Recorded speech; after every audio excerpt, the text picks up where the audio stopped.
Hello साथीहरू, हजुरहरू नै यसरी सिद्रा माछाको तरकारी पकाएर खान चाहनुहुन्छ भने यसरी यो रेसिपी ट्राई गर्दा हुन्छ। पहिला चाहिँ प्याज लिएर सानो सानो काट्ने मसिनो हाल्यो, त्यसपछि हरियो खुर्सानी अनि चाहिँ टमाटर काट्ने, अनि त्यसपछि ग्यास अन गरेर चाहिँ मैले कराही चढाएको र सिद्रा माछालाई पहिला पखाल्ने आफ्नो इच्छाअनुसार, अनि पखालेर त्यसलाई चाहिँ अलि रातो हुने गरी चाहिँ भुट्ने, अलि फ्राई गर्ने।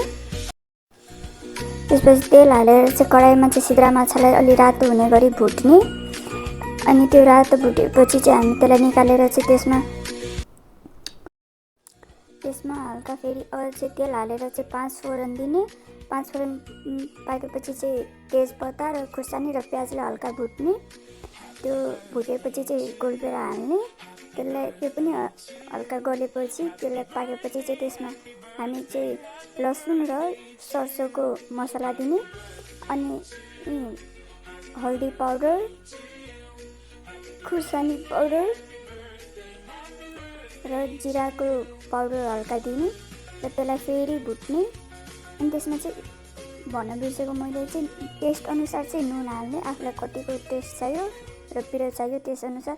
अनि त्यसलाई मजाले भुट्ने मसला, त्यसबाट तेल आउने गरी, अनि हल्का पानी हल्का कराईमा बस्यो भने चाहिँ हल्का पानी दिँदै भुट्दै जाने हामी मसलालाई। अनि यसलाई चाहिँ भुटेपछि उम्लेपछि चाहिँ त्यसमा सिद्रा माछा फेरि हाल्ने र एकछिन उमालेपछि चाहिँ यो हाम्रो रेडी हुन्छ। यसरी ट्राई गर्न सक्नुहुन्छ हजुरहरू पनि।